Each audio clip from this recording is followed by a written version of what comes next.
চন্দন্যা, কণ্ঠে শ্যামলী ঘোষ। জানো মা, আমি না কবিতা লিখেছি, তোমরা পড়বে কি তা? মার কাছে গিয়ে খাতা মেলে ধরে ছোট্ট অপরাজিতা। রাগি চোখ মেলে মা তাকে বলেন, মাথা কি খারাপ হলো? ছাই পাশ না লিখে বরং অঙ্কের খাতা খোলো। মুখ ভার করে গুটি গুটি পায়ে গেল সে বাবার কাছে। কবিতা লিখেছি, ও বাবা, তোমার দেখার সময় আছে? মুখটি না তুলে বললেন বাবা, কবিতা লিখেছ?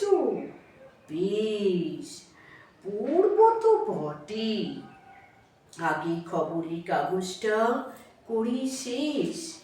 অজ্ঞতা গেল দিদিটির কাছে, ডাকল সে, দিদি আয়, দেখ না কেমন ছবিটা এঁকেছি ছোট্ট এ কবিতায়। দিদির দু চোখে টেবির পদ্মায় ঝলমলে রোশনা। বলল, কবিতা তুই লিখেছিস? কবিতা না, ওটা ছাই। অপরাজিতার চোখ ছলো ছলো, বুকে কান্নার ঢেউ। তার লেখাই প্রথম কবিতা, দেখল না পড়ে কেউ। একা ঘরে বসে সামনে তাকালে মালাতে সাজানো ছবি। স্নিগ্ধ দুচোখে রয়েছেন যে সহজ পাঠের কবি। কবিতার খাতা মেলে সে ধরল, ঠোঁট দুটি থর থর। বলল, ঠাকুর কেউ না পড়ুক, তুমি কবিতা পড়ো।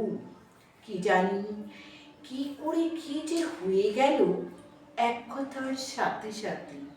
রবি ঠাকুরের মালা থেকে ফুল ছড়ল সে খাতাটাতে। মনে হলো তার সামনে দাঁড়িয়ে বুঝি রবীন্দ্রনাথ। মাথার উপরে রাখলেন তার আদর মাখানো হাত।